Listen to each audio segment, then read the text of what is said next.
Hello. हम लोगों का इन्वर्स ट्रिग्नोमेट्रिक फंक्शन चल रहा था आईटीएफ। अभी तक इसमें हम लोगों ने दो टाइप्स के इन्वर्स ट्रिग्नोमेट्रिक फंक्शन को पढ़ चुका है, उस पे अच्छे अच्छे क्वेश्चन भी कर चुका। सबसे पहले हम लोग साइन एक्स के लिए पढ़े, इन्वर्स ऑफ साइन एक्स क्या होता है, inverse of cos x function क्या होता है, इन्वर्स ऑफ साइन एक्स का डोमेन और रेंज क्या हो जाता है। डोमेन -1 से 1 हो जाएगा, रेंज -π/2 से π/2 क्लोज इंटरवल होगा। इनवर्स ऑफ कॉस एक्स का डोमेन क्या हो जाता है, -1 से 1, और रेंज हो जाता है 0 to 5 क्लोज इंटरवल। ये सभी चीजें हम लोगों ने देखा था। जैसे कि आप लोगों को पता है इनवर्स ऑफ ट्रिग्नोमेट्रिक फंक्शन क्या होता है, एक पीरियोडिक फंक्शन होता है। पीरियोडिक फंक्शन होने का क्या मतलब है, वो अपने वैल्यू को रेगुलर इंटरवल में रिपीट करता है। और जैसे ही रेगुलर इंटरवल में रिपीट किया, मतलब सेंस आपको क्या लग रहा है कि भाई डिफरेंट डिफरेंट इनपुट पे सेम आउटपुट एक खास रेगुलर इंटरवल में सेम आउटपुट हमें मिलते जाएगा। और जब भी सेम आउटपुट मिलेगा डिफरेंट इनपुट पे, तो वो फंक्शन 1 1 होगा ही नहीं, और 1 1 नहीं होगा तो वो बाइजेक्टिव नहीं होगा। बाइजेक्टिव होने के लिए किसी भी फंक्शन को क्या होना पड़ता है, 1 1 और ऑन 2 होना पड़ता है। और जब भी कोई फंक्शन 1 1 ऑन 2 नहीं होगा, दैट इज बाइजेक्टिव नहीं होगा, तो उसका इनवर्स एग्जिस्ट ही नहीं करेगा। इनवर्स एग्जिस्ट करने के लिए फंक्शन को बाइजेक्टिव होना पड़ेगा, और फंक्शन को इनवर्स ट्रिग्नोमेट्रिक फंक्शन को बाइजेक्टिव होने के लिए 1 1 कब होना पड़ेगा, जब उसके डोमेन को रिस्ट्रिक्ट करेंगे। और जब डोमेन को रिस्ट्रिक्ट कर देंगे तो डिफरेंट डिफरेंट इनपुट पे डिफरेंट डिफरेंट आउटपुट हमें मिलने लगा था। चलिए आज देख लेते हैं। आज हम लोग तीसरा इनवर्स ऑफ ट्रिग्नोमेट्रिक फंक्शन पढ़ने जा रहे हैं, इनवर्स ऑफ टेंजेंट फंक्शन। क्या होता है inverse of tangent function, 10x tangent को ही बोला जाता है 10x। चलिए सबसे पहले इसके लिए हम क्या क्या देखेंगे। सबसे पहले हम लोग फंक्शन देखने वाले हैं। भाई फंक्शन देखेंगे, उसके डोमेन को देखेंगे। भाई अगर टेंजेंट फंक्शन है तो ये फंक्शन होता क्या है उसको भी तो देखना पड़ेगा ना। सबसे पहले फंक्शन को देखेंगे, डोमेन को देखेंगे, उसके रेंज को देखेंगे, उसके रेंज को देखेंगे, एंड इट्स ग्राफ, इसके ग्राफ को भी देखना पड़ेगा। ग्राफ को देखना इसलिए जरूरी है, बहुत ही ज्यादा इंपॉर्टेंट है, क्योंकि ग्राफ को ही देखने से हम लोगों को समझ में आएगा कि भैया ये पीरियोडिक है तो है कैसे, ये डिफरेंट डिफरेंट इनपुट पे सेम आउटपुट दे कैसे रहा है। इसके पीरियोडिसिटी को हम लोग जानेंगे, और वो जानना बहुत जरूरी है, और तभी जाके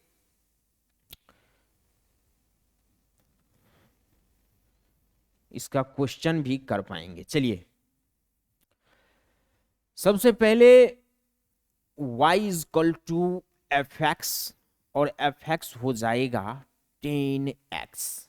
ठीक है भैया, फंक्शन को आपने जान लिया, फंक्शन क्या होता है, टेंजेंट फंक्शन होता क्या है, इसको जान लिया आपने।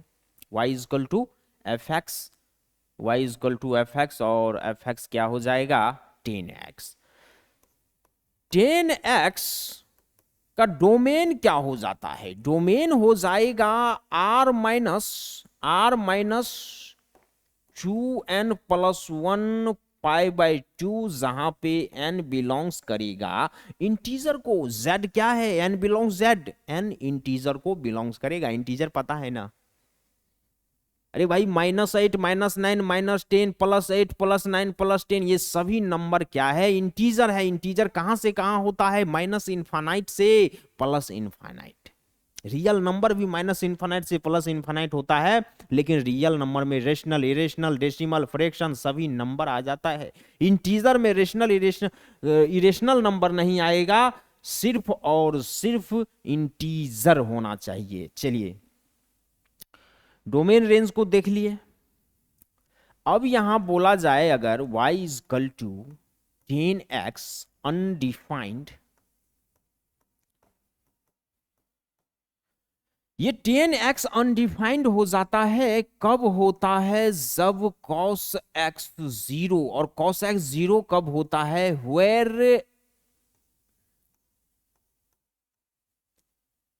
where occurs at x is equal to 2n+1 π/2। इसको इधर ले लेते हैं, चलिए।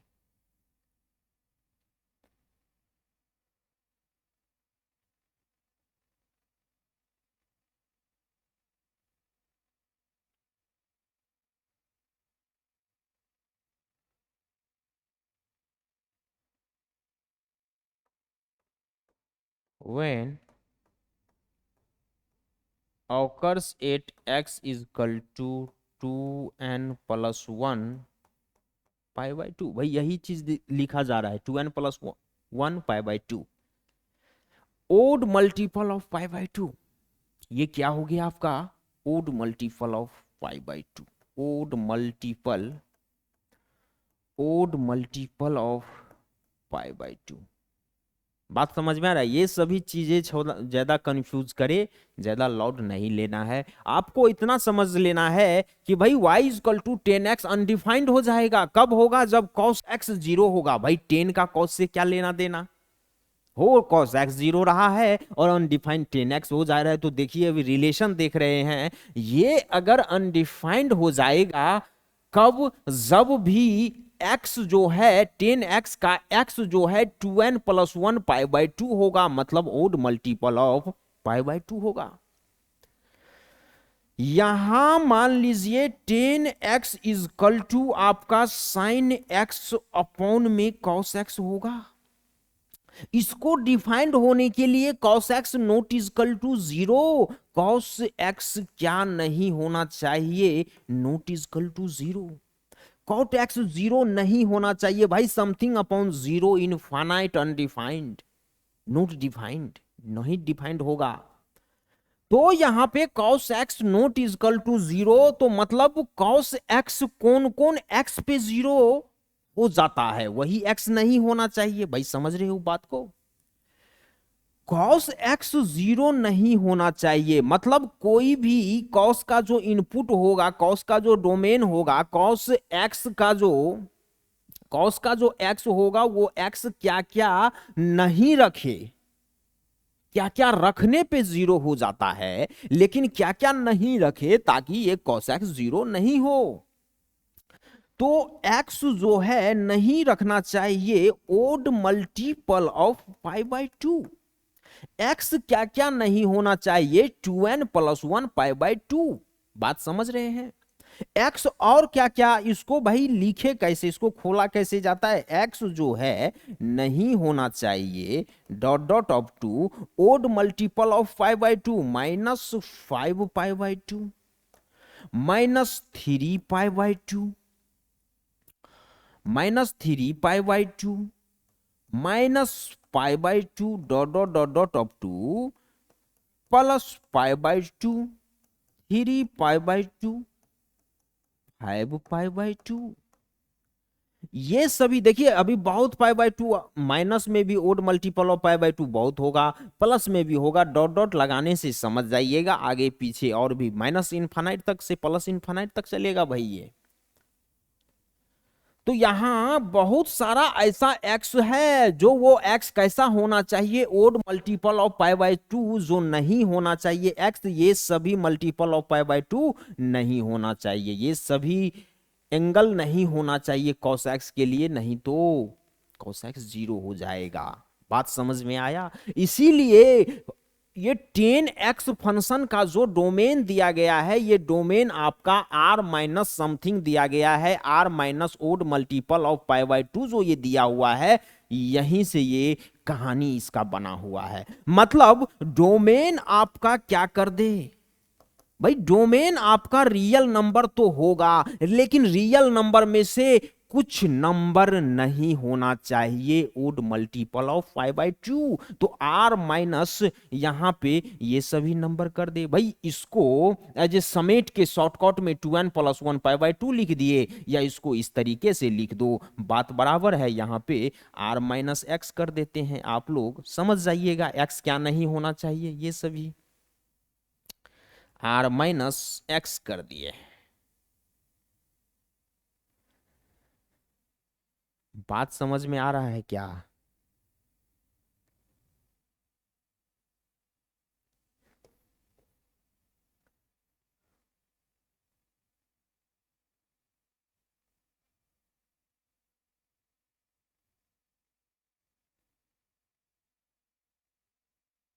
चलिए अब सही। यहाँ पे डोमेन के लिए पता चल गया क्यों r-2n+1 π/2 हो रहा है, और 10x अनडिफाइंड कब होता है? 10x साइन अपॉन कॉस होता है, और कॉस जीरो नहीं होना चाहिए। कॉस जीरो होगा अनडिफाइंड हो जाएगा। कॉस कहाँ कहाँ जीरो होता है? कॉस वुड मल्टीपल ऑफ π/2 पे जीरो होता है। अब इसका रेंज क्या हो जाएगा भाई? डोमेन और रेंज सभी जानना अपना मकसद था। रेंज हो जाएगा आर। आर मतलब क्या? रियल नंबर, और रियल नंबर क्या हो जाता है? माइनस इनफाइनाइट से प्लस इनफाइनाइट। बात समझ में आया क्या इतना? भाई अभी तक आप क्या क्या जाने? फंक्शन को जाने 10x, फंक्शन के डोमेन को जाने r-ओड मल्टीपल ऑफ π/2। मतलब क्या? Odd multiple of π/2, 2n+1 π/2, n belongs integer. Range को जाना R real number minus infinite to plus infinite. इसको एक बार नोट कर लेंगे, इसके ग्राफ को देख लेते हैं।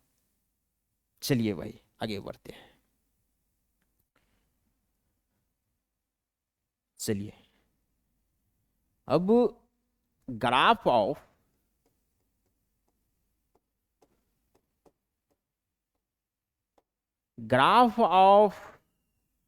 y इज इक्वल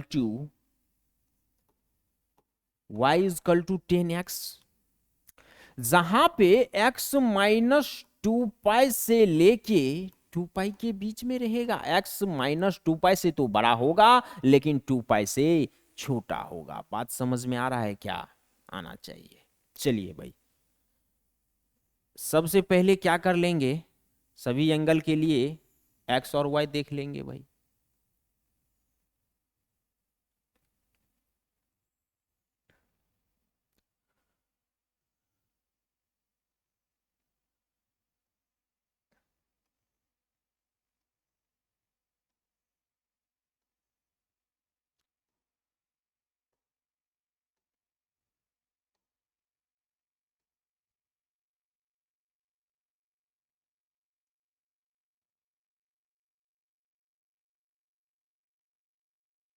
चलिए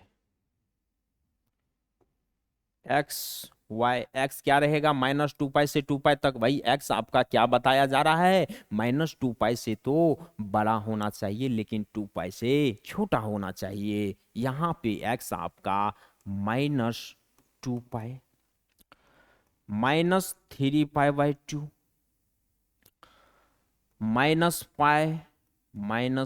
-π -π/2 और 0 π/2 पाई 3π/2 2π, ये सभी होना चाहिए। बात समझ में आ रहा होगा। चलिए भाई अब फंक्शन आपका क्या है? y इक्वल टू 10x है। 10 0, x के जगह पे 0 दो, इनपुट 0 दो, आउटपुट देख लो, और वही आउटपुट तो y का वैल्यू हो जाएगा। तो 10 0 क्या हो जाता है? 10 0 0 होगा। 10 0 पता नहीं चले, किसी भी 10 के एंगल के लिए पता नहीं चले, साइन अपॉन में कॉस कर दो। 10 0 देखना है ना, तो साइन 0 अपॉन कॉस 0 देख लो। साइन 0 क्या होता है? 0, और कॉस 0 1 होता है। 0 अपॉन 1 0 हो जाएगा, तो यहां पे 0 मिलेगा। 10π/2 साइन 90 अपॉन कॉस 90 देख लेंगे। साइन 91 कॉस 90 इन कॉस 90 0, तो 1 अपॉन 0 इनफाइनाइट नहीं हो जाएगा क्या? अनडिफाइंड।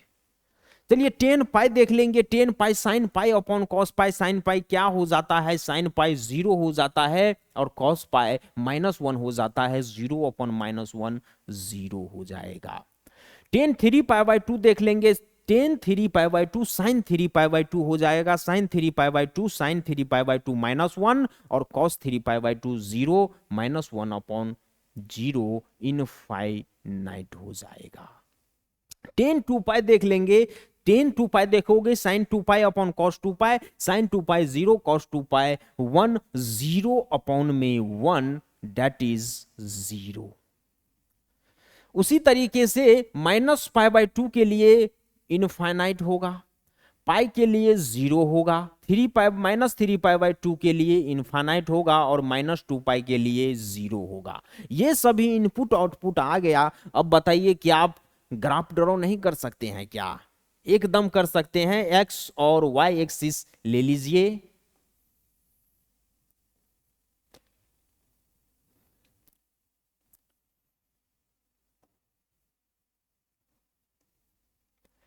ये आपका x हो जाएगा, ये आपका x डैश हो जाएगा, ये y हो गया, y डैश हो जाएगा। 0 pi by 2 pi 3 pi by 2 and 2 पाई। उसी तरीके से निगेटिव में चलेंगे, minus pi by 2 minus pi minus 3 pi by 2 और माइनस 2 पाई माइनस 2 पाई। अरे यार,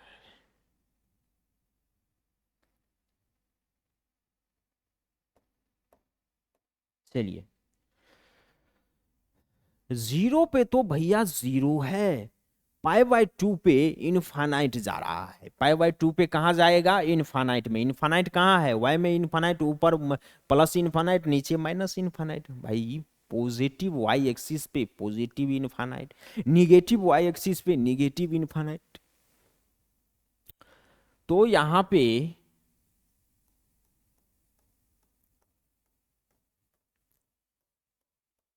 पाई बाई 2 पे जाएगा, इसके बाद पाई पे 0, 3 पाई बाई 2 पे फिर से इनफाइनाइट। चलिए 3 पाई बाई 2 पे भी ड्रॉ करिए एसिम्पटोड। वर्टिकल लाइन को क्या बोला जाता है? एसिम्पटोड। चलिए 2 पाई पे 0, उसी तरीके से माइनस पाई बाई 2 पे भी इनफाइनाइट जा रहा है।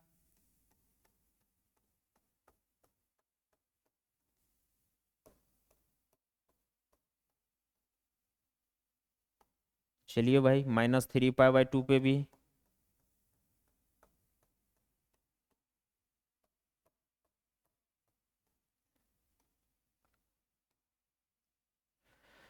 अब आ जाइए 0 पे। 0 पे 0 है, 0 से जैसे पाई बाई 2 पे जा रहे हैं इनफाइनाइट हो जा रहा है, और फिर माइनस पाई बाई 2 आ रहे हैं तो भी इनफाइनाइट हो रहा है। मतलब 0 से कहीं ना कहीं ये इस तरीके से जा रहा है, इस तरीके से। फिर माइनस पाई बाई 2 पे माइनस इनफाइनाइट हो रहा होगा, लेकिन माइनस इनफाइनाइट हम बोल नहीं सकते हैं, थोड़ा सा नियम का उल्लंघन हो जाएगा, इसीलिए फिर 3 पाई बाई 2 पे इनफाइनाइट जा रहा है।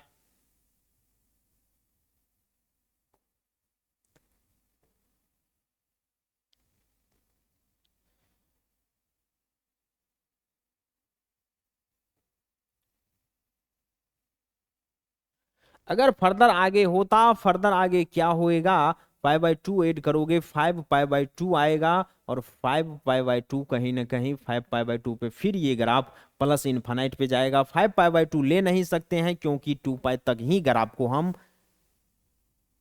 रखे हुए हैं। चलिए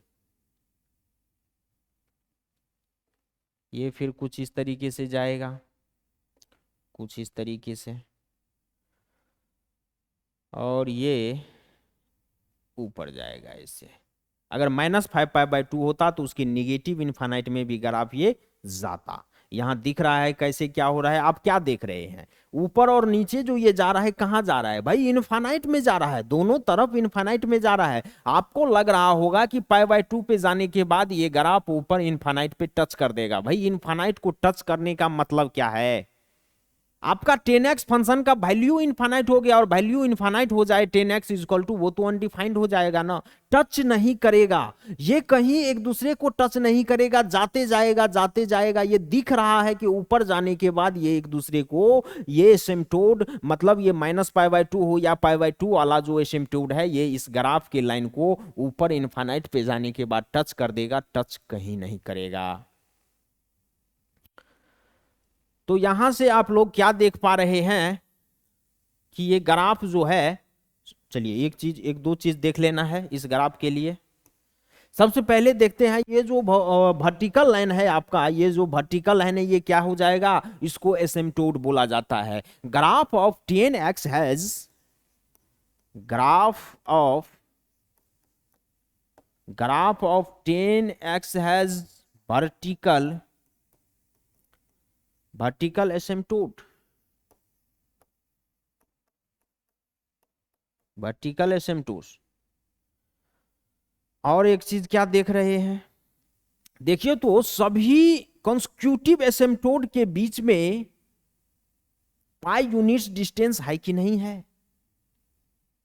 सभी वर्टिकल एसिम्प्टोड देखिए -3π/2 से π/2 के बीच में पाई है, फिर -π/2 से π/2 के बीच में पाई यूनिट्स का डिस्टेंस है, π/2 से 3π/2 के बीच में पाई यूनिट्स का, और आगे जाओगे 5π/2 से 3π/2 के बीच में पाई यूनिट्स का डिस्टेंस है कि नहीं है, एकदम है। तो यहां क्या बोल देंगे, distance between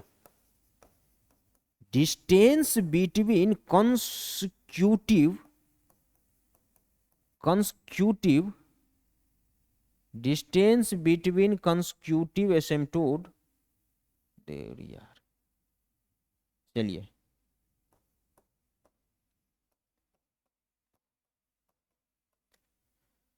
distance between consecutive asymptotes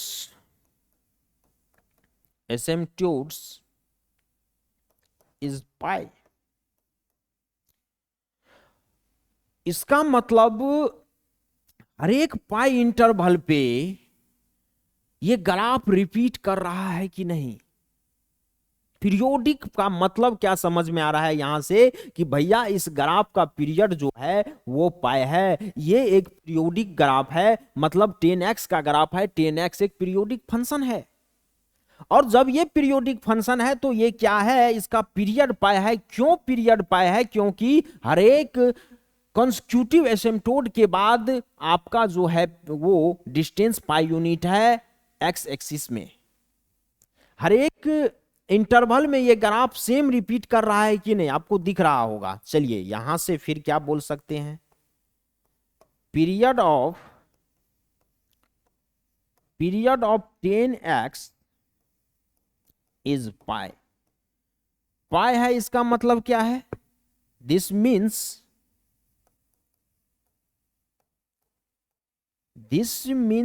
that of value of function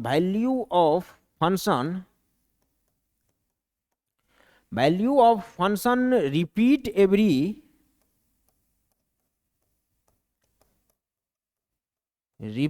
every pi units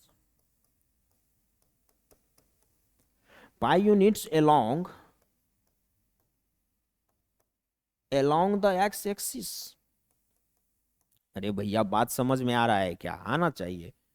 period जो है 10x का पाई यूनिट्स है, पाई है, इसका मतलब पाई पीरियड है। क्या होता है, इसका मतलब है कि वैल्यू फंक्शन का जो है रिपीट कर रहा है प्रत्येक पाई यूनिट्स पे along द x एक्सिस के along।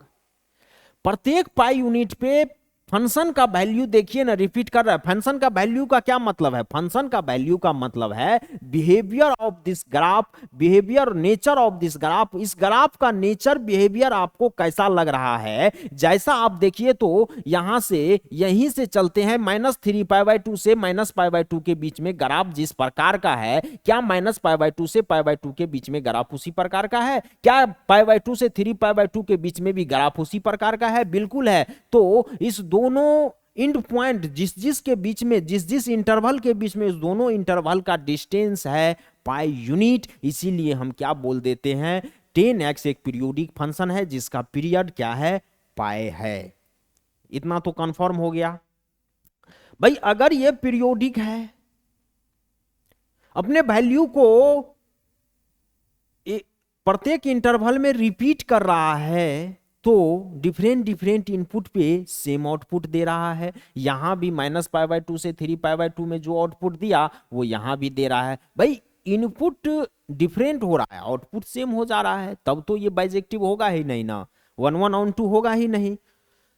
तो इसका इन्वर्स कैसे एग्जिस्ट करवाए, इसके इन्वर्स को कैसे हम लोग पढ़ पाएंगे? इसके इन्वर्स को पढ़ने के लिए जैसे अभी तक दो काम करते आए हैं, दो फंक्शन में जैसे आपने काम किया, उसके डोमेन को रिस्ट्रिक्ट किया, यहां पे भी इसके डोमेन को 10x के डोमेन को रिस्ट्रिक्ट कर देंगे। 0 से पाई कर लो, कोई भी सॉरी 0 से पाई नहीं होगा, कोई भी एक इंटरवल पकड़ लो आप, -π/2 से π/2 ले लो या π/2 से 3। भाई इंटरवल क्या है, सभी एसिम्प्टोट एक अपने आप में इंटरवल है। -π/2 एसिम्प्टोट से π/2 वाले एसिम्प्टोट एक इंटरवल हुआ, π/2 से 3π/2 वाला एक एसिम्प्टोट हुआ, -3π/2 से -π/2 वाला एक एसिम्प्टोट हुआ। आप कोई भी एक एसिम्प्टोट ले लो, कोई भी एक एसिम्प्टोट जब आप लोगे तो आपको जो आउटपुट मिलेगा वो सेम मिलेगा।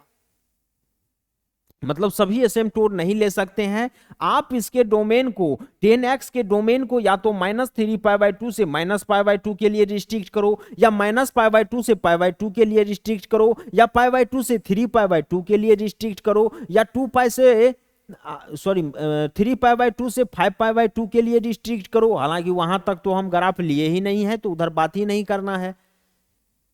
लेकिन डोमेन जो है आपका नॉर्मल डोमेन तो इस फंक्शन का 10x का r-2n+1π/2 तक था, तो हम तो कहीं भी जा सकते हैं आगे तक।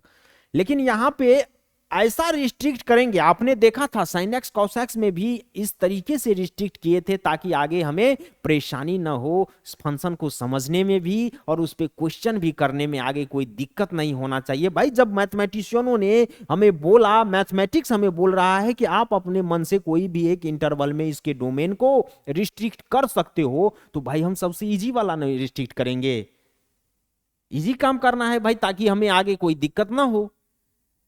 तो चलिए यहां पे हम ये बोल रहे हैं कि -π/2 से π/2 में हम इसके डोमेन को क्या किए, रिस्ट्रिक्ट कर दिए। रिस्ट्रिक्ट करने का क्या मतलब है कि अब से, अभी से पहले, इस ग्राफ को जानने से पहले आप लोग 10x फंक्शन का डोमेन क्या मानते थे? 10x फंक्शन के डोमेन आप लोगों को क्या पता था? उसका डोमेन r-2n+1π/2 पता था। लेकिन इनवर्स ऑफ 10x पढ़ने के लिए, इनवर्स ऑफ टेंजेंट x पढ़ने के लिए आपको ये माइंड में बैठा लेना है, ये दिमाग में सेट कर लेना है कि भैया 10x का डोमेन जो है -π/2 से π/2 होगा। रेंज वहां भी r था, यहां भी r होगा रिस्ट्रिक्ट करने के बाद। इसके डोमेन को रिस्ट्रिक्ट करने का क्या मतलब है, एक प्रकार से लॉक कर दिए कि भैया r- ओड मल्टीपल ऑफ π/2 नहीं हो तुम, r-2n+1π/2 नहीं हो तुम, तुम्हारा डोमेन जो है -π/2 से π/2 हो जाएगा। आपसे बात समझ में आए? चलिए इसको एक बार नोट कर लेंगे यहां तक। अब आगे थोड़ा सा बढ़ते हैं।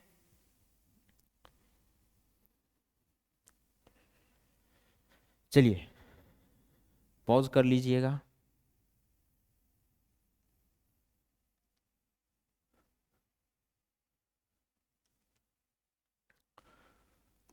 यहां पे आपका फंक्शन क्या है, 10x है। fx becomes 1 1 on 2, that is bijective।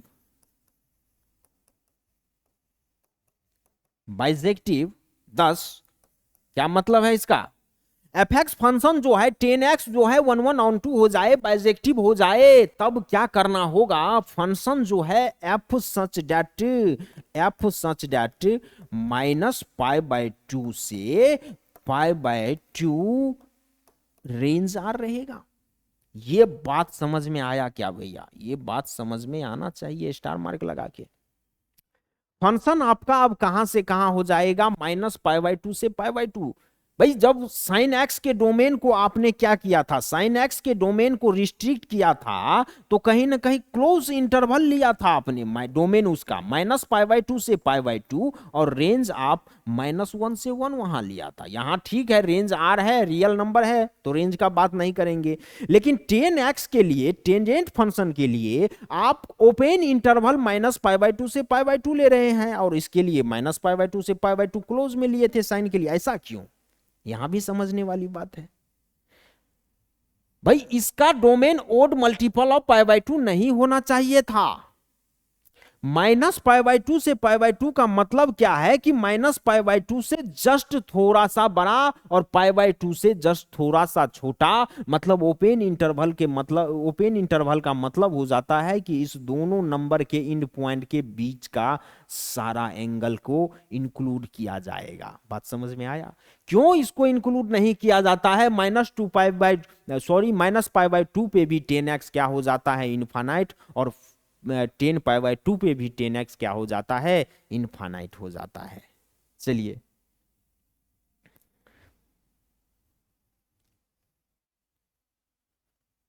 इसको पॉज करके नोट करेंगे, आगे बढ़ते हैं।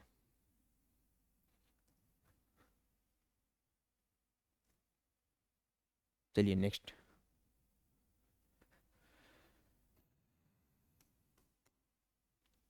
Inverse of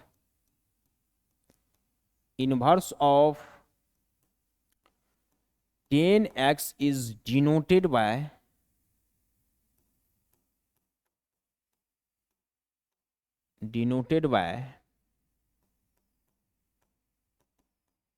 ten inverse x. Inverse जो है 10x का डिनोट किया जाता है इस तरीके से, 10 इनवर्स x से। y is equal to 10x है, और 10 inverse y is equal to x हो जाएगा। यहां आपको क्या दिख रहा है भाई? x यहां पे इनपुट है, दैट इज डोमेन है। y यहां पे आउटपुट है, मतलब रेंज है। y यहां इनपुट है, मतलब डोमेन है। x यहां आउटपुट है, मतलब रेंज है। क्या दिख रहा है? 10x जब y इक्वल टू 10x था, तो ये जो इसका डोमेन है वो 10 इनवर्स y होने पे इसका रेंज हो जा रहा है, और जो इसका रेंज था वो इसका डोमेन हो जा रहा है। भाई आप ऐसा देखे भी थे कि फंक्शन का जो डोमेन होगा, जो फंक्शन के लिए इनपुट होगा, वो एफ इनवर्स के लिए रेंज हो जाएगा। फंक्शन के लिए जो रेंज होगा, फंक्शन के लिए जो आउटपुट होगा, वो एफ इनवर्स के लिए डोमेन हो जाएगा, इनपुट हो जाएगा। यहां पे मैं ये कहना चाह रहा हूं कि अगर 10x आपका रिस्ट्रिक्ट करके -π/2 से π/2 है, और यहां से आ रहे हैं, तो 10 इनवर्स x क्या हो जाएगा भाई? इसका डोमेन क्या होगा? r होगा। इंटरचेंज हो जाएगा डोमेन और रेंज, r हो जाएगा, और रेंज क्या हो जाएगा? -π/2 से π/2, -π/2 से π/2 हो जाएगा। बात समझ में आया? तो इनवर्स ऑफ टेंजेंट फंक्शन का आपने डोमेन देखा, रेंज देखा। डोमेन और रेंज क्या हो जाता है? 10 इनवर्स एक्स का डोमेन आर हो जाएगा, रियल नंबर, -इनफाइनाइट से +इनफाइनाइट, और रेंज क्या हो जाएगा? -π/2 से π/2। लेकिन ओपन इंटरवल, एंड पॉइंट को इंक्लूड नहीं कर रहे हैं। चलिए अब एक चीज और देख लेते हैं। Graph of 10x such that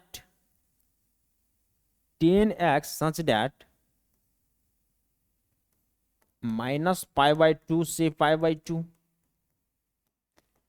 यहां से रेंज क्या है? आ रहा है।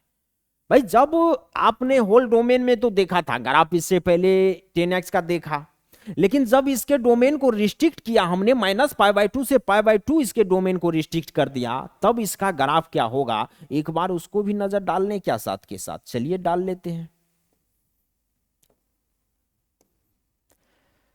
यहां क्या बात कर रहा है?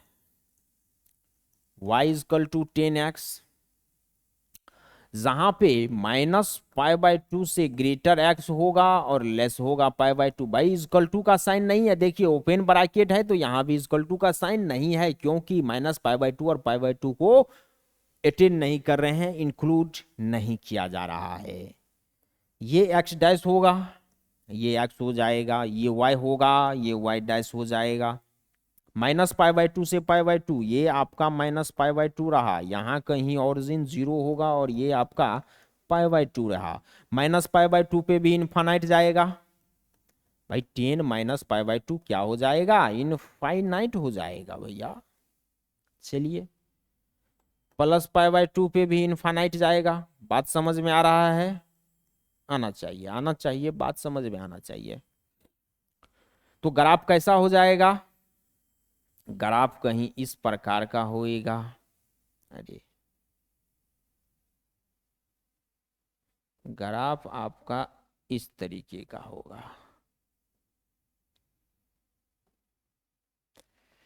ये ग्राफ आपका रिस्ट्रिक्टेड वे में है, -π/2 से +π/2 में जा रहा है। ग्राफ दिख रहा है, सारा पिक्चर क्लियर है। इसको एक बार नोट करेंगे, पॉज करके आगे बढ़ते हैं। चलिए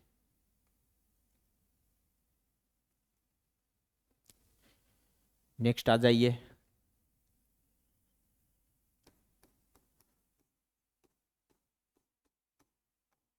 graph of tan inverse x, जहां पे डोमेन और रेंज इंटरचेंज हो गया। डोमेन हो जाएगा r से, रेंज क्या हो जाएगा? -π/2 से π/2। बात समझ में आ रहा है? क्या मतलब है? y is equal to tan inverse x है, और x कहां से कहां रहेगा?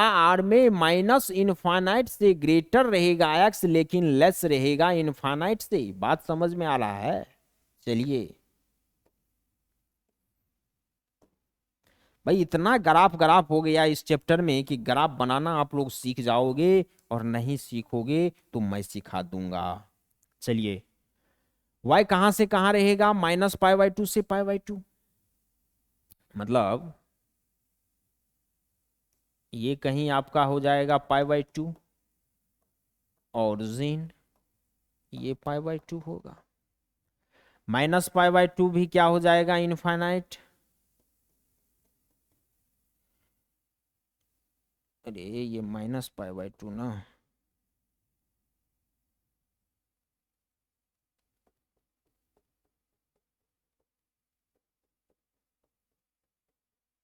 चलिए ग्राफ कैसा होगा इसका? ग्राफ कहीं इधर पॉजिटिव y में जाएगा। एक मिनट, एक मिनट, एक मिनट।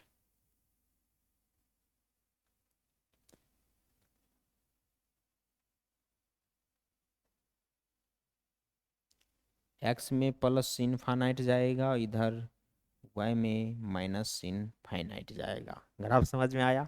tan इनवर्स x का ग्राफ क्या हो गया? पहले कहीं ना कहीं ऐसे होगा, इसको नचा दिया गया है। दिख रहा है? चलिए इसको नोट कर लीजिए, कुछ ऑब्जर्वेशन है उसको देख लेते हैं।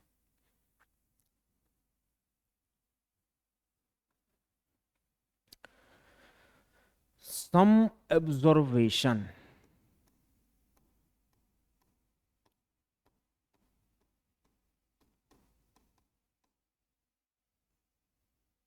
सम ऑब्जर्वेशन इस चैप्टर में जो आपने टेंजेंट एक्स के इनवर्स को पढ़ा, यहाँ पे जब यहाँ तक पढ़ने के बाद कुछ चीज दिमाग में आ रहा है, उसको आइए पॉइंट बाज क्लियर कर लेते हैं, थोड़ा सा समझ कर लेते हैं चीजों को। Both tan x and tan inverse x are increasing function, increasing function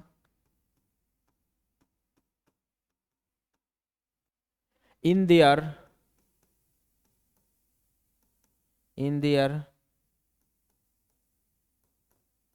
respective domain.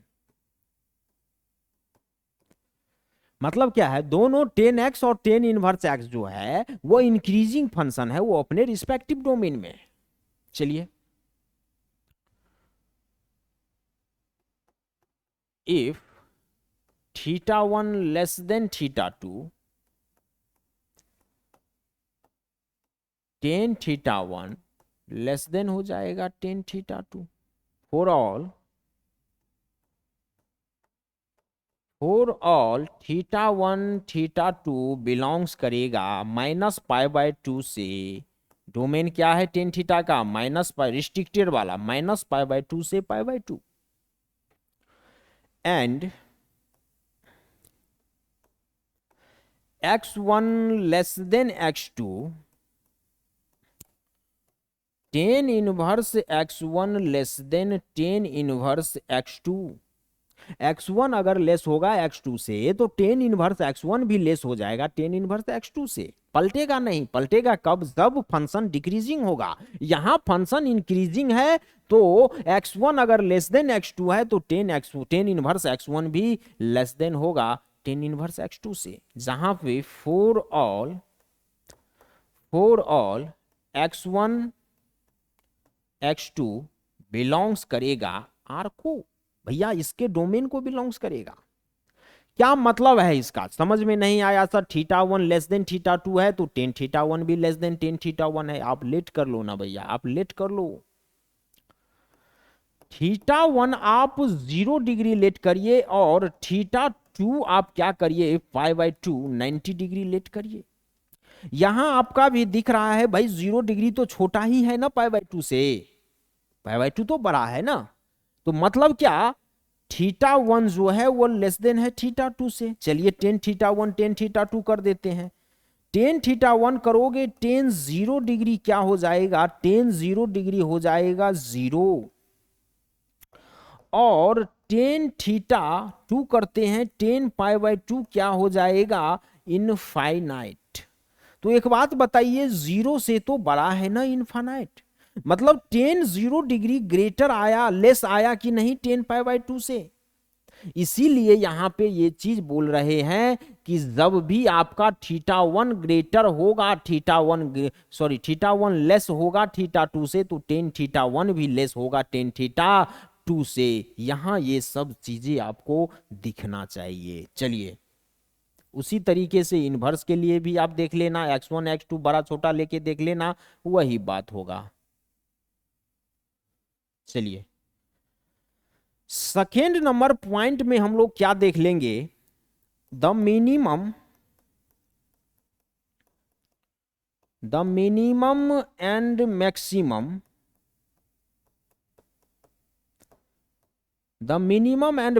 Value of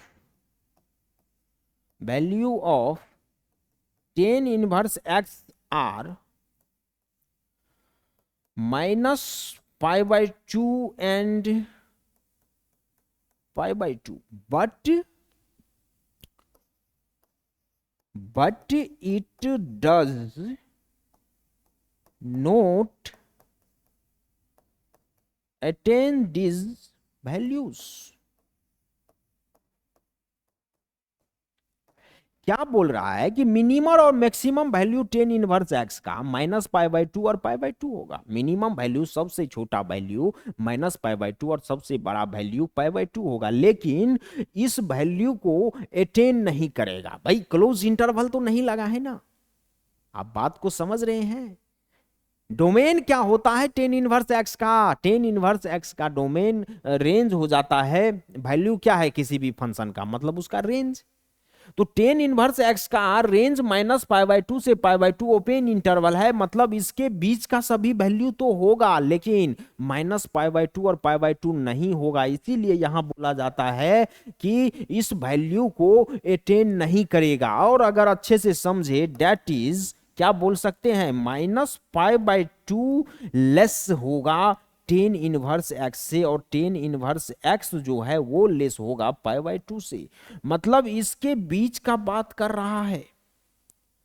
minimum value -π/2 से जस्ट बड़ा वाला वैल्यू होगा और मैक्सिमम वैल्यू π/2 से जस्ट छोटा वाला वैल्यू होगा। भाई -π/2 और π/2 पे तो इनफाइनाइट हो रहा है, लेकिन इनफाइनाइट से जस्ट बड़ा और छोटा वैल्यू अपने को पता चल रहा है क्या? पता कर पाएंगे? -π/2 से जस्ट बड़ा। भाई माइनस में तो बहुत बड़ा नेगेटिव है ना, माइनस इनफाइनाइट। तो माइनस इनफाइनाइट से जस्ट बड़ा वैल्यू पता नहीं कर सकते हैं, प्लस इनफाइनाइट से जस्ट छोटा, इतना बड़ा नंबर प्लस इनफाइनाइट जिससे जस्ट छोटा नंबर हमें जस्ट छोटा वैल्यू पता नहीं कर सकते हैं। इसीलिए एज एक रेफरेंस हमने बोल दिया, मैथमेटिक्स में एज ए रेफरेंस बोला जाता है कि भाई इससे जस्ट छोटा, माइनस पाई बाय 2 से जस्ट बड़ा, टेन इनवर्स एक्स जो है माइनस पाई बाय 2 से जस्ट बड़ा होगा और पाई बाय 2 से जस्ट छोटा होगा। बात समझ में आया? यहां तक एक बार पॉज करके नोट करिए, आगे बढ़ते हैं। चलिए, आप कंप्लीट कर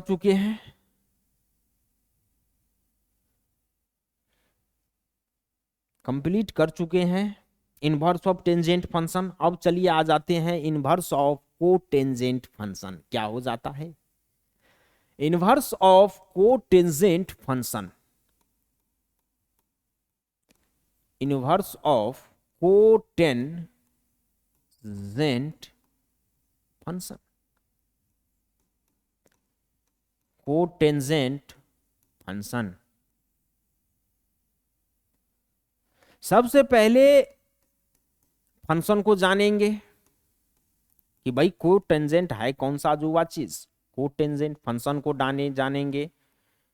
इसके बाद इसके डोमेन को जानेंगे, इसके बाद रेंज को जानेंगे एंड इट्स ग्राफ, इसके ग्राफ को जानेंगे। फंक्शन के डोमेन, रेंज और ग्राफ को जानेंगे। सबसे पहले आइए फंक्शन को जान लेते हैं। भाई कोटेंजेंट फंक्शन है कैसा चीज, क्या अजूबा है? y is equal to f x is equal to cot x. Cotangent को कॉट एक्स बोलते हैं और टेंजेंट को टेन एक्स बोलते हैं। चलिए, इसका डोमेन क्या हो जाएगा? डोमेन हो जाएगा domain r minus N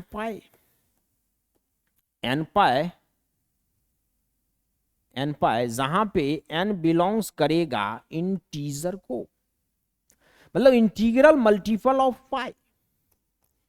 range क्या हो जाएगा? रेंज हो जाएगा r का क्या मतलब है? Minus infinite to plus infinite.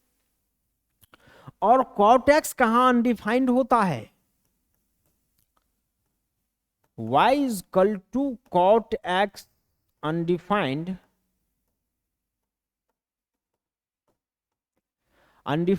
when sin x is 0। sin x 0 कहां होगा? किस x पे होगा?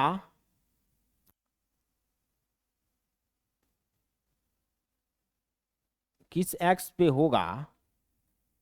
x जो है जब भी n पाई होगा, n बिलोंग्स इंटीजर करेगा। n पाई का क्या मतलब है? Integral multiple of pi. Integral multiple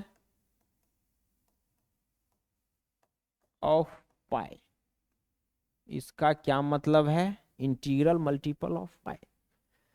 बात समझ में आ रहा है? y is equal to cot x undefined हो जाता है जब साइन एक्स 0 हो जाता है। मतलब अगर और अच्छे से बात करें अपन, अनडिफाइंड हो जाता है तो डिफाइंड कब होता है? कॉट एक्स क्या हो जाता है आपका? कॉस एक्स अपॉन में साइन एक्स कहीं ना कहीं होता है। साइन एक्स 0 नहीं होना चाहिए, sine x not is equal to 0। भाई साइन एक्स 0 होगा, समथिंग अपॉन में 0 इनफाइनाइट हो जाएगा, तभी तो बोल रहा है ना कि कॉट एक्स जो है अनडिफाइंड होता है जब साइन एक्स 0 होता है। उसके पीछे लॉजिक ये है कि कॉट एक्स कॉस अपॉन में साइन होता है। बात समझ में आया? साइन एक्स 0 नहीं होना चाहिए। ये 0 एक्स क्या क्या रखने पे साइन 0 होगा? तो एक्स जो है वो एक्स नहीं होना चाहिए, n pi, integral multiple of pi. अगर इसको और इलोबरेट करोगे तो x और क्या नहीं होना चाहिए, dot dot up to -3 pi -2 pi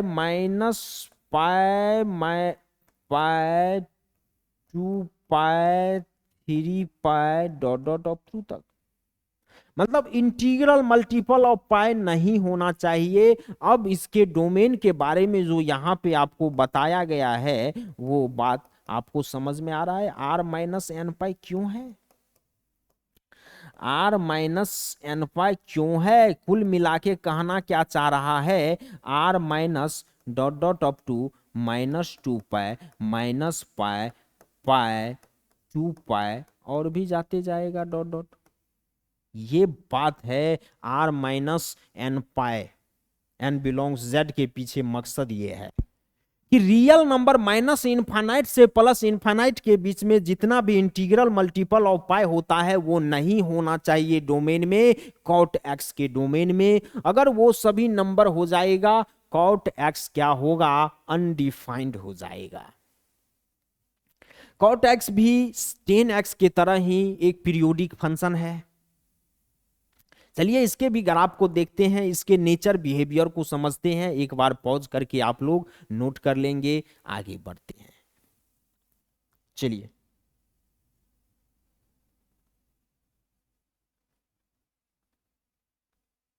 graph of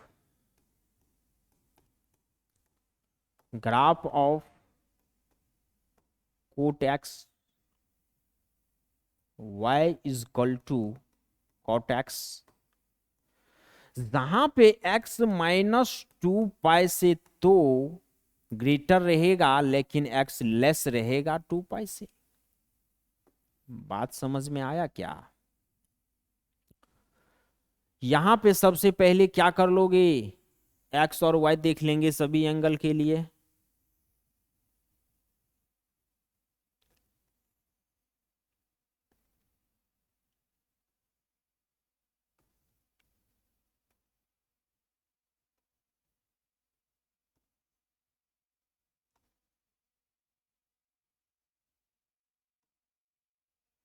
चलिए भाई x y -2 pi -3 pi by 2 pi by 2 0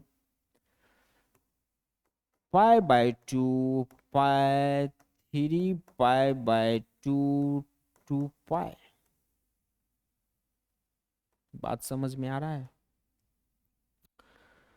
cot x, जब भी एक्स के जगह पे सभी एंगल रखोगे तो y आपका निकल के आ जाएगा। चलिए रख रख के निकाल लेते हैं और फिर फाइनल ग्राफ को ड्रॉ कर देंगे।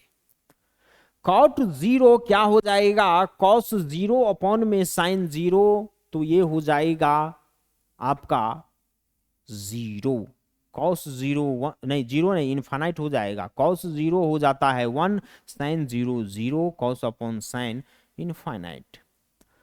Cos 90 cos pi by 2, cos pi by 2 हो जाएगा 0। भाई कॉस 90 0 और साइन 91 0 अपॉन 1 0।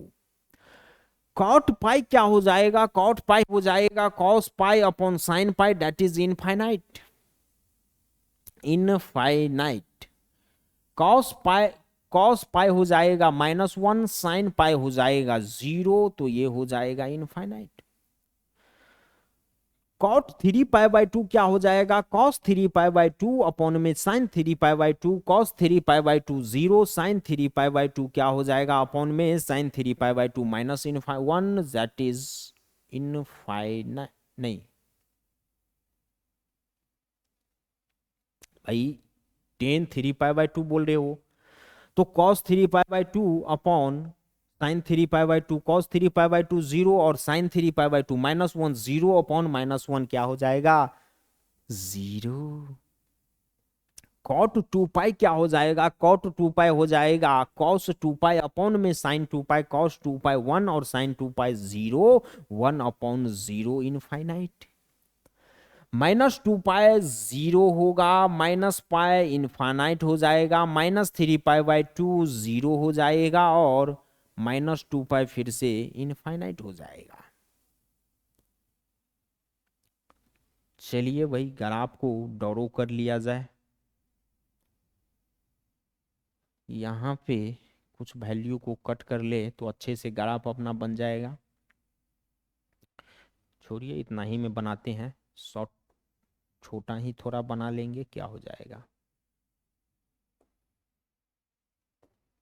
चलिए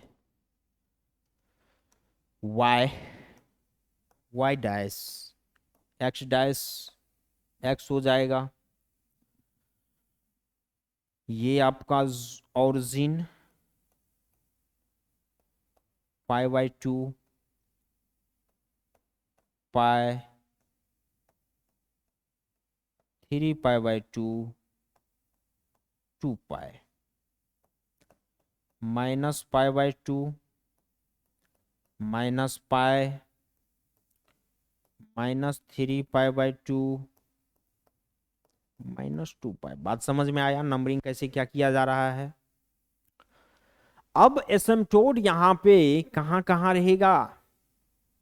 0 पे तो है ही y एक्सिस माइनस इन्फानाइट से प्लस इन्फानाइट तक, इसके बाद पाई पे इन्फानाइट है, फिर 2 पाई पे इन्फानाइट है। मतलब क्या यहां पे कहीं पाई और 2 पाई पे एसिम्प्टोट आ जाएगा, वर्टिकल लाइन।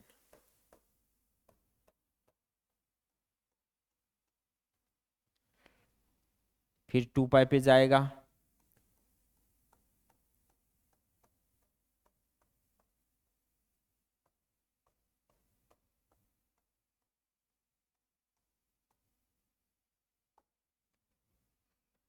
इधर -पाई,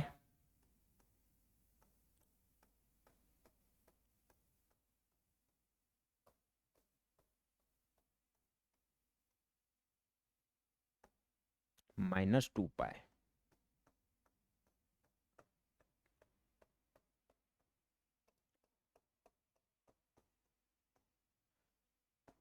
चलिए भाई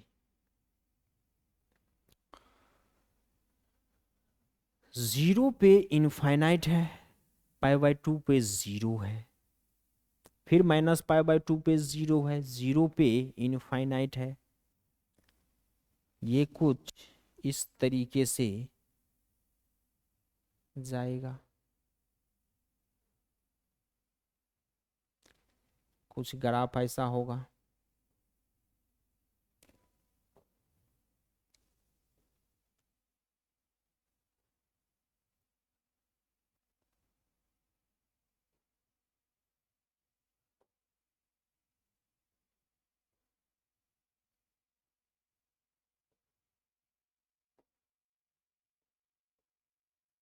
y = cot x का ग्राफ कुछ इस तरीके से होगा।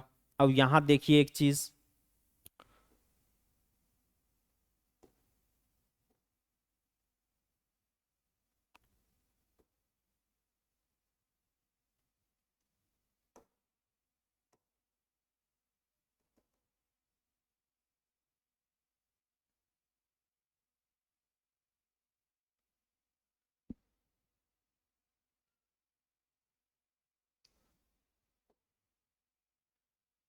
जैसे जैसे 0 पे इनफानाइट है, 0 से जैसे π/2 पे जा रहे हैं, फिर 0 पे जा रहे हैं, 0 पे इनफानाइट है, π/2 पे जाते जा रहे हैं, तो 0 पे π/2 पे आ गए। फिर 0 से जैसे जैसे मूव करोगे LHS में -π/2 पे, फिर 0 होते जा रहा है, -π/2 पे 0 होते जाएगा, माइनस इनफानाइट से यहाँ जैसे जैसे मूव करोगे 0 होते जाएगा। यहाँ पे फिर से क्या बोला जाएगा, वर्टिकल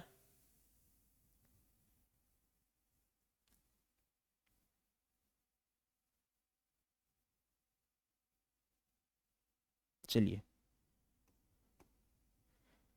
ग्राफ ऑफ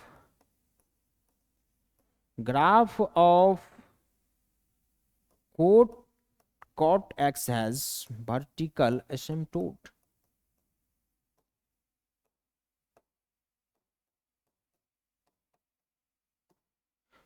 ये जो वर्टिकल लाइन है इसको एसिम्पटोट बोला जाएगा। कॉर्टेक्स ग्राफ का भी एक वर्टिकल एसिम्पटोट अपना होता है, और फिर इसको क्या बोल देंगे, किसी भी कंसेक्यूटिव एसिम्पटोट के बीच में देखिए जरा कितना डिस्टेंस है पाई का।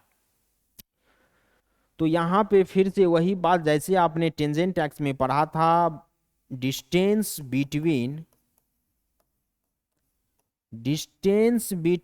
Vertical एसिम्पटोट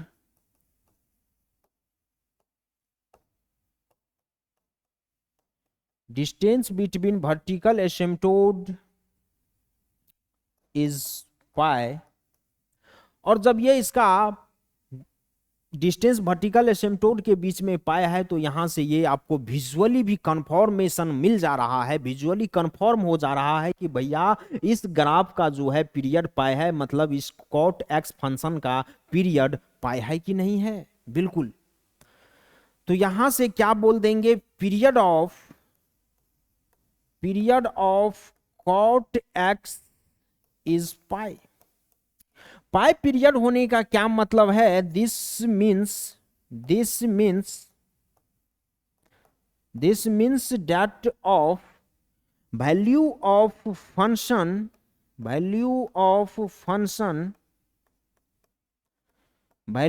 function is repeat every pi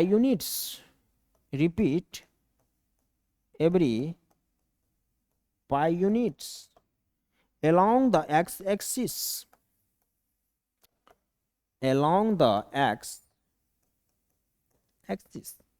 मतलब अगर इसका पीरियड पाई है तो ये दिख रहा है कि भाई पाई यूनिट्स के बाद फंक्शन का वैल्यू क्या कर रहा है, रिपीट कर रहा है एक्स एक्सिस के अलोंग।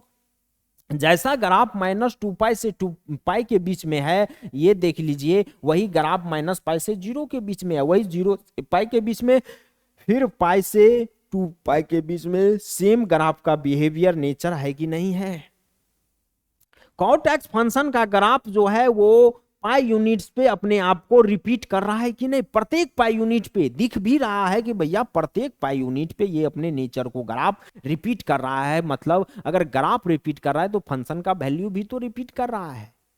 कुल मिला के डिफरेंट इनपुट पे सेम आउटपुट आ रहा है कि नहीं। यहाँ पे इस इंटरवल में जब डिफरेंट इनपुट दे रहे हैं तो आउटपुट यहाँ भी वही है, यहाँ भी फिर इनपुट डिफरेंट दे रहे हैं, आउटपुट पिछले वाले इंटरवल जैसे इस इंटरवल सेम। मतलब कहने का क्या है कि भाई आपका कॉर्टेक्स एक पीरियोडिक फंक्शन है, वो अपने इंटरवल में, रेगुलर इंटरवल में फंक्शन के वैल्यू को रिपीट कर रहा है। इसका मतलब ये 1/1 फंक्शन नहीं है, और 1/1 नहीं है मतलब बाइजेक्टिव नहीं है, बाइजेक्टिव नहीं है तो इसका इनवर्स एग्जिस्ट नहीं करेगा। फिर वही काम करना होगा कि भाई इसके इनवर्स को एग्जिस्ट करवाने के लिए क्या करना होगा, फंक्शन को 1/1 बनाना होगा, बाइजेक्टिव बनाना होगा, मतलब इसके डोमेन को रिस्ट्रिक्ट करना होगा किसी भी एक इंटरवल में। या तो आप -2 से -π में रिस्ट्रिक्ट करिए, -π से 0 में रिस्ट्रिक्ट करिए, 0 से π में रिस्ट्रिक्ट करिए, पाई से फिर 2π में रिस्ट्रिक्ट करिए, 2π से 3π में रिस्ट्रिक्ट करिए,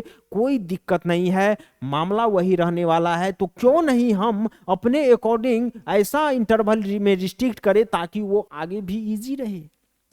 तो इसके वैल्यू को 0 से पाई के इंटरवल को रिस्ट्रिक्ट कर देंगे, 0 से पाई में रिस्ट्रिक्ट करेंगे इसके डोमेन को। एक बार इसको नोट कर लीजिए, आगे बढ़ते हैं। चलिए नेक्स्ट।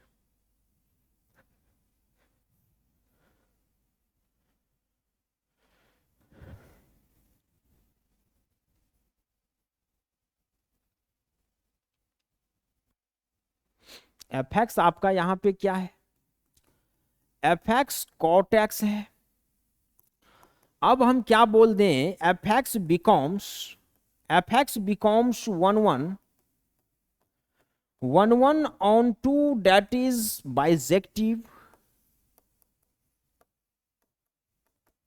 bijective, thus फंक्शन क्या होना चाहिए, फंक्शन 0 से पाई आर रेंज होगा। मतलब अब आप भूल जाइए कि भाई कॉट एक्स का जो है ना डोमेन r - n पाई होता है, इंटीग्रल मल्टीपल ऑफ पाई। अब तो आप नया डोमेन कॉट एक्स को याद कीजिए, कॉट एक्स का इनवर्स इसके एग्जिस्ट करवाने के लिए, कॉट एक्स का अगर आप चाहते हो को शांति ढंग से इसका इनवर्स एग्जिस्ट कर जाए, ये बाइजेक्टिव हो जाए, तो इसके डोमेन को रिस्ट्रिक्ट करना पड़ा 0 to π इंटरवल में, और 0 to π यहां पे इसका डोमेन हो जाएगा। हालांकि 0 to π फिर ओपन इंटरवल होगा, ओपन इंटरवल इंक्लूड नहीं करेंगे। 0 पे भी वैल्यू कॉट का इनफाइनाइट हो जाता है, पाई पे भी वैल्यू कॉट का इनफाइनाइट हो जाता है, इसीलिए 0 और पाई को इंक्लूड नहीं करेंगे। 0 से तो बड़ा लेकिन पाई से छोटा रहेगा x। जब भी इनपुट डाला जाएगा कॉट के अंदर में तो 0 से छोटा, पाई सॉरी 0 से बड़ा और पाई से छोटा रहेगा। चलिए तो यहां पे क्या बोल देंगे, inverse of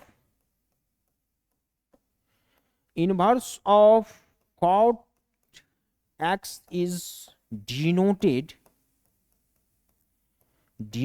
by cot inverse x।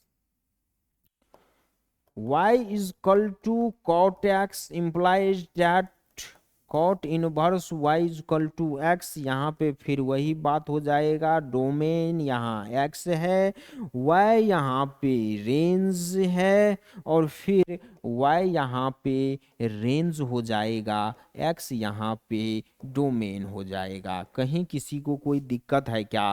कुल मिला के कहना क्या चाह रहे हैं, अगर मान लो cot x,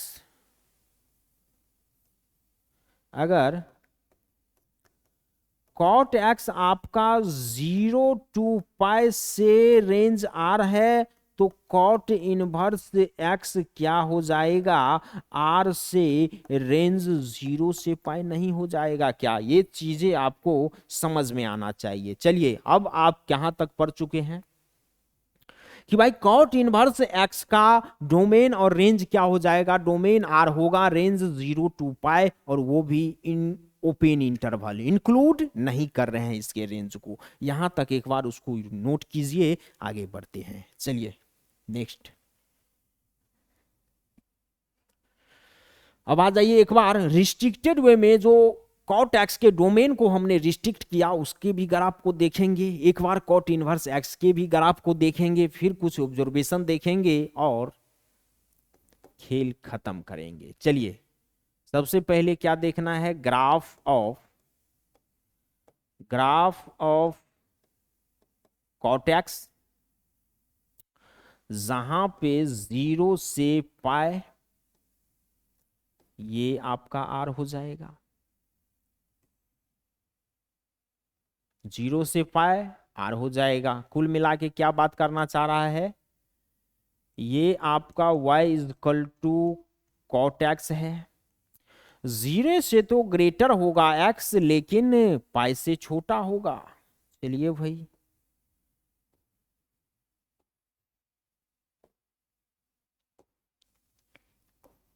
x dash x y y dash 0 से π के बीच में, 0 से π के बीच में यहाँ 0, यहाँ कहीं π/2 और यहाँ कहीं π।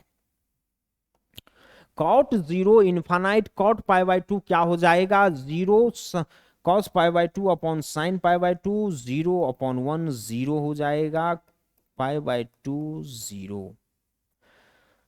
कॉट पाई क्या हो जाएगा, cos pi upon sine pi, cos pi क्या हो जाएगा 1 अपॉन साइन पाई क्या हो जाएगा 0, 1/0 इनफाइनाइट हो जाएगा। यहां इनफाइनाइट पे एसिम्पटोट बनाया जाएगा। इसका ग्राफ अब कैसा हो जाएगा, ग्राफ कुछ इस तरीके का होगा, ग्राफ कुछ इस तरीके का होएगा। चलिए अब एक बार क्या देख लेंगे, ग्राफ ऑफ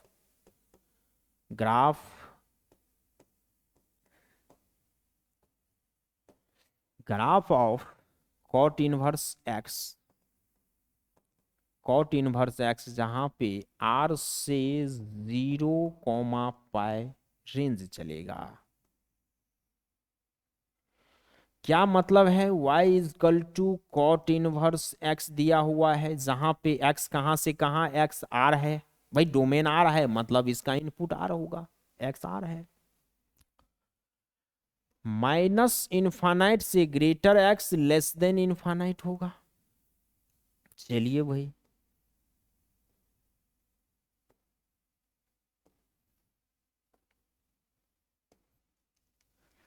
ये एक्स डैश, ये एक्स, ये वाई, ये वाई डैश हो जाएगा। और y क्या होगा, 0 to पाई, 0 to पाई, 0 ये रहा, पाई/2 कहीं ये रहा और पाई कहीं ये रहा, 0 पे इनफाइनाइट जाएगा भाई, ये माइनस इनफाइनाइट और ये कहीं प्लस इनफाइनाइट एक्स में है।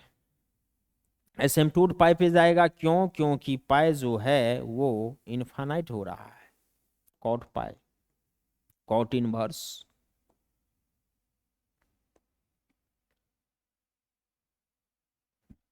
अब ये ग्राफ कुछ आपका इस तरीके का होगा।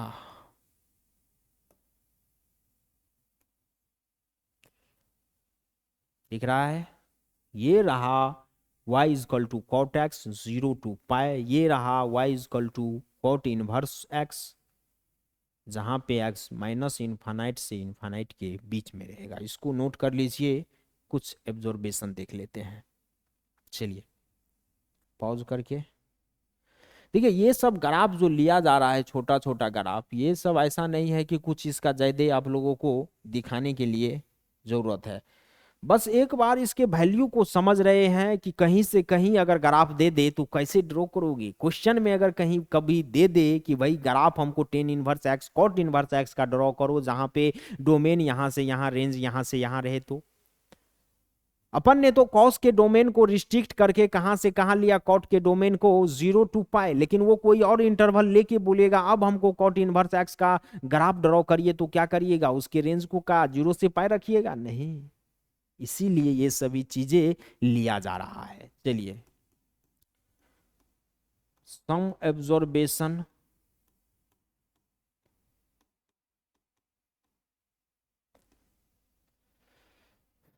यहां फर्स्ट नंबर में क्या बोल देंगे, both cot x and cot inverse x are decreasing function, decreasing function in their respective domain.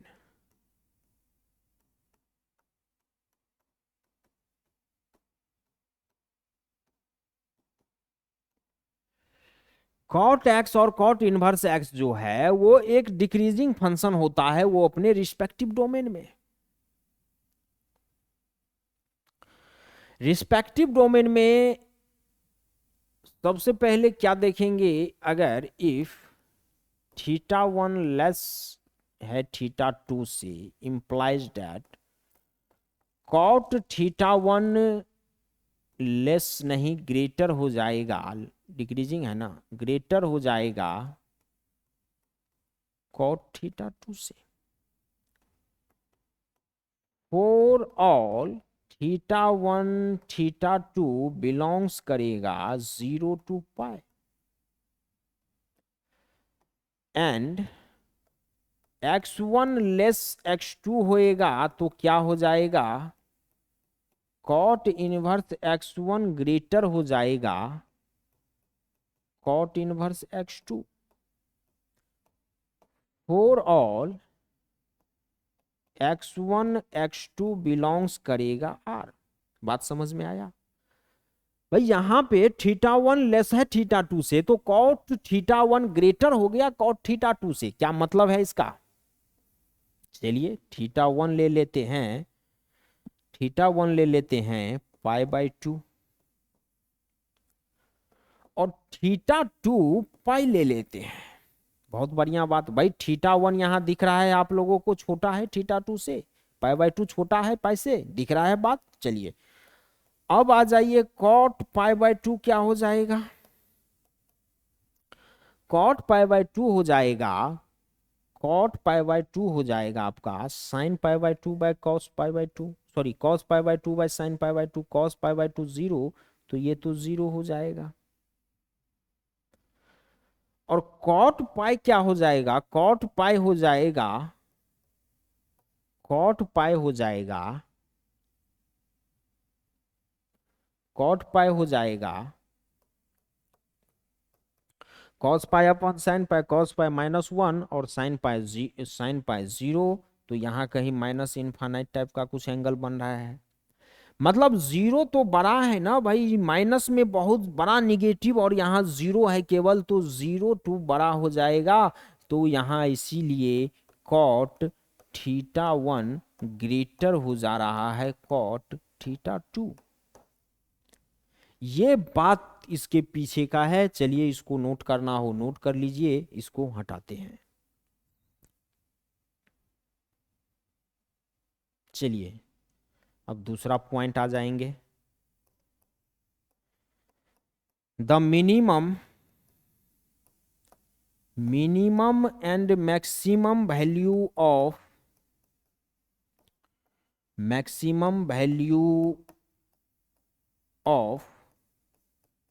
Cot inverse x are. Minimum और maximum value cot inverse x का क्या हो जाएगा, 0 एंड पाई, बट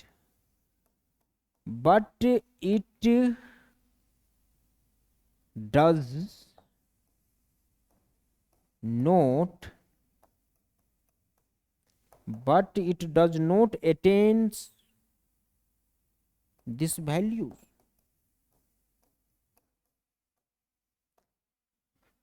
जीरो और पाई जो है, zero minimum और maximum pi हो जाएगा, लेकिन कॉट इनवर्स एक्स इस वैल्यू को अटेन नहीं करेगा। जीरो से तो जस्ट बड़ा रहेगा लेकिन पाई से जस्ट छोटा रहेगा। भाई कॉट जीरो पे इनफाइनाइट, कॉट जीरो पे भी इनफाइनाइट हो जाता है और कॉट पाई पे भी इनफाइनाइट हो जाता है। इसीलिए इनफाइनाइट होगा तब तो ये अनडिफाइंड हो जाएगा। इंटीग्रल मल्टीपल ऑफ पाई नहीं होना चाहिए। यहाँ जीरो के इंटीग्रल मल्टीपल, यहाँ पाई के 1 के इंटीग्रल मल्टीपल में होगा।